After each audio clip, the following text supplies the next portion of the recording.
Magka-highlights din yung mga gumagana. Kita mo yung idle state. Yan, magka-highlights. Ang galing. Matitingnan mo. Wow. Pogi. May problema yun. Huwag lang yung Wag yan. Okay lang na. Okay. Ay, oo nga, no. Maalog talaga. Pag sa likod, pag nakasagasa ka ng even nakasada na medyo alam yung gagawin. Hindi. So, ang binayaran natin ay mahigit na 10,000 plus kilometers na ang tinatakbo ni CB 650R. At ngayong araw ay ang araw para ipamaintenance na natin siya. At dadalhin natin ngayon sa Honda Big Bikes Parañaque ito. So, tara, alamin natin kung ano nga yung mga gagawin dito, kung siguro magkano ang mag-maintain ng isang CB650R.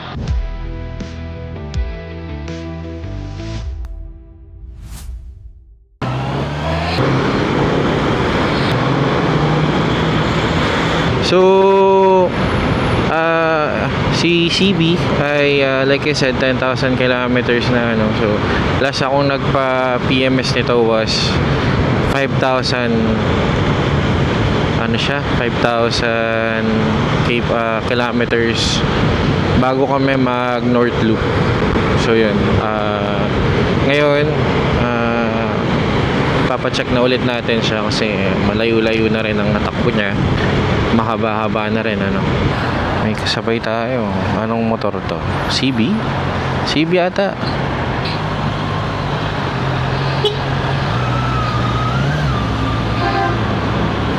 Dito na tayo guys. Honda Big Bikes Parañaque. So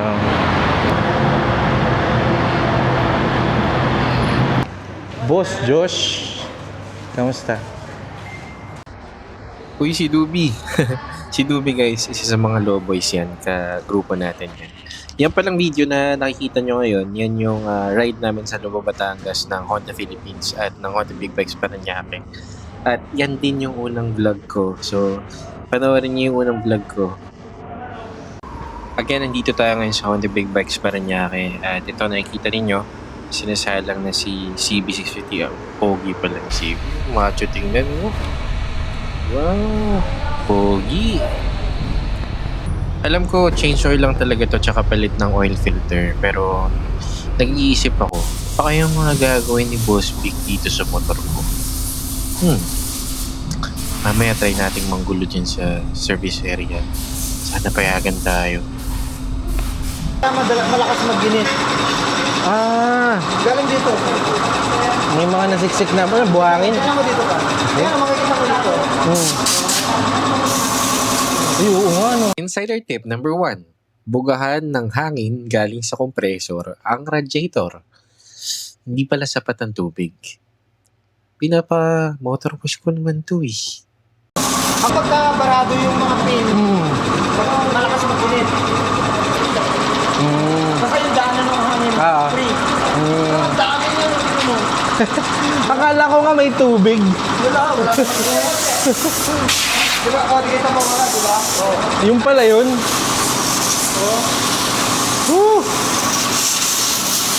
Dami. Lalong sakit ng mga rebel.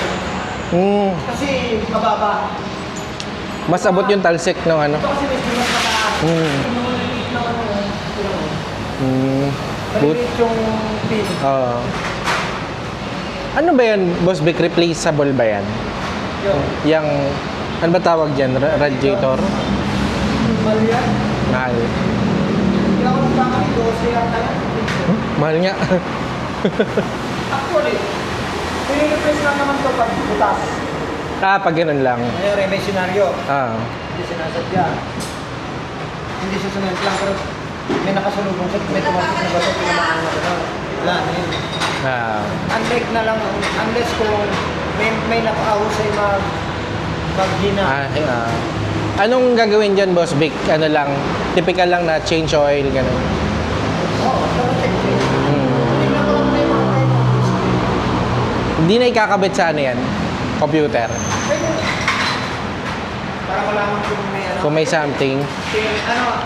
LCS. Mm. Itong likod, di mo mararamdaman. Kasi malapad to eh. No? Hindi pati. Sweat mo eh. Ito, kasi na yung kamay. Nandyan yung ano. Di ba, pag may nasagasaan kang malit na bato, ramdam mo doon sa kamay. Insider tip number 2, proper tire pressure. Alam naman natin na dapat tama yung PSI ng parehong gulong, pero sinasabi ni Boss Vic dito na importanteng maayos yung hangin ng harap na gulong kesa sa likod. Kasi yung harap na gulong ay responsable sa safety. Ito ang may malaking factor sa braking, steering, at control. Yung likod naman mas focus sa performance. Sa load, acceleration, balance, tsaka comfort. So, harap na gulong, safety. Likod na gulong, performance. Maalog talaga. Pag sa likod, kahit nakasagasa ka ng even na kasada na medyo alam mong gagano'n, hindi. Well, dito. Sa kanya bilog, di ba? Kaya normal nangyayari. Pero yung sinasabi mo, steering parang ang layo eh. Parang wala. Kasi ilang beses kung, di ba trust ko muna, tapos wala. Okay naman.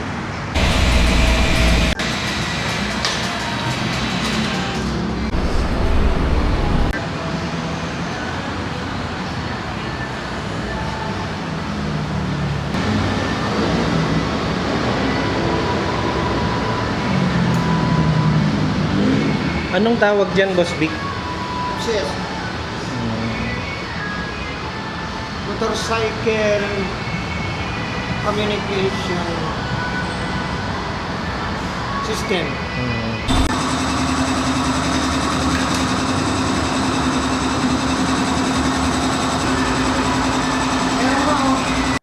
Insider tip number 3, ang paggamit ng HMCS o yung Honda Motorcycle Communication System. So, isa itong diagnostic software or tool na ginagamit ni Honda para sa mga modern motorcycle nila. So, ito kinokonekta sa motor para mabasa yung ECU. Para siyang X-ray, para siyang MRI or CT scan, pero para sa motor. May something. Ayun, nakita mo. Warning.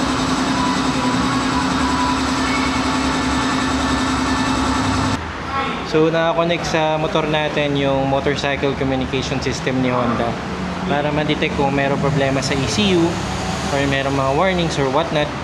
So, last time may kinonect dito ni Boss Vic yung motor natin, si CB, and then na-detect niya na medyo mataas yung RPM niya kapag idle. So, dito maganda kapag may PMS, is na-check din yung ECU. May problema yun. Yan, hindi dapat mag-break yan. Ano, ba't kaya nagkaganon yun, Boss Vic? Hindi nabasa lang niya, pero kailangan magbura yan. Minsan nagloloko tas nare-register sa kanya. Tapos hindi na nabubura. Parang recycle bin, kailangan mong i-trust. No DTC was found. Ngayon, punta tayo sa pag nag-blink pa yan, ewan ko pa.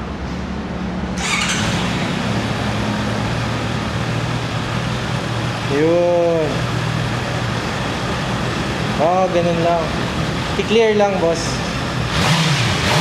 Wala ka kasi nito, MCS, di mo makikita yan. Oo nga eh. Kahit anong gawin mo. Wala dito sa panel. Wala. Kahit wala nga warning yan, boss. Wala. Dito lang. Hindi magsisinungaling to. Kung ano yung naka-store sa kanyang DCT, hanggat di mo binubura. Nandyan siya. Lifetime yan dyan. Yan naman yung mga gumagana. Pag tuwing i-rev mo, mag-highlights dyan yung mga gumagana. Kita mo yung idle speed.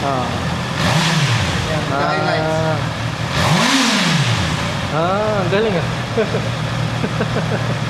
Ito yung huli-huli na idle speed. Hindi naman. Ang galing ah. Pala yun. Ignition, sensor ng voltage yan. Gumagana yan. Okay. Ito naman, nagbiblink yan pag lubat. Paglaban. Hindi nagbiblink kasi nga kumakarga. Nice, ang galing. Engine speed, RPM. Revolution per minute. Nakakasira ba pag sasagad yung ano? Huwag lang yung Wag yan. Okay lang na. Okay lang yan. Huwag mo lang ibababa. Huwag lang yung maglilimit. Limit tawag dun yung Kasi ingatan mo yung channel. Insider tip number 4. Huwag basta-basta magpapavulcanize kung saan-saan. Lalo na sa mga motor katulad ni CB650R na may sensitive parts sa harap at likod na gulong. Kapag hindi maayos ang pagbalik ng gulong, pwede magkaroon ng problema tulad ng maluwag na kadena o masira yung mga sensors. Kaya importante na maingat ang gagawa, lalo na sa front wheel sensor dahil sobrang sensitive nito at madaling masira kapag mali ang paghawak o pagkabit. Ito, Ah, yung ring bar. Asan yan yung... Huwag mo pasasandal kung saan kasi pag kunyari sinandal yung gulong, may pinagsandalan niya sakto doon. Parang yero lang yun eh. Tapos mabigat yung gulong. Medyo na UP konti, yun. Wala na yun. Pag nadetect, di ba may sensor yan? Kailangan pantay yung sensor ng gulong. Replaceable ba yan? Oh. At yun na. Tapos na nga ang PMS ni CB650R. No? So, para sa una kong PMS, wala akong masyadong binayaran dahil meron akong ginamit na coupon. Yung pangalawa, nagbayad ako ng around 4,000 to 5,000. Medyo mabigat, no? Tapos ito, yung ngayon, pangatlo, gumamit ulit ako ng coupon. So, ang binayaran natin ay 1,268 pesos. So yun, peeps, no? Tapos na tayo magpa-PMS, magpa-maintenance kay CB650R. Shout out sa Honda Big Bikes Parañaque, sa service center nila kay Boss Big na nagkasikaso ng motor natin dun.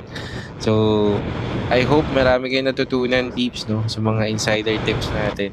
So, mga ilan lang yun na napulot ko dahil sa pangungulit ko kay Boss Big. So, buti pumayag siya. So, ayun. Alam ko naman, as a motorcycle owner or person, tayo dapat alam natin yung mga basic na kailangan ano. Pero paminsan-minsan mas okay din na makarinig tayo ng mga bagay-bagay from an experienced mechanic. So, ayun. Hopefully, nagustuhan niyo yung vlog natin ngayon, guys. Kung umabot kayo sa part na to, congratulations! Maraming salamat for watching the video. And kung hindi pa kayo nakasubscribe sa channel na to at nagustuhan nyo naman yung content natin, please click the subscribe button. And kung gusto nyo maging updated sa mga uploads natin, i-click nyo na yung notification bell, tapos piliin nyo yung all. Yun. So, at don't forget to hit the like and mag-share na rin kayo kung sinisipag kayo. Kayo, ano yung tingin nyo paborito yung insider tip na bakit kanina? Or kung hindi ko man nabanggit. Comment down below, guys. That's it for today's vlog. Maraming salamat for watching again. Thank you. This is Beto TV. Out.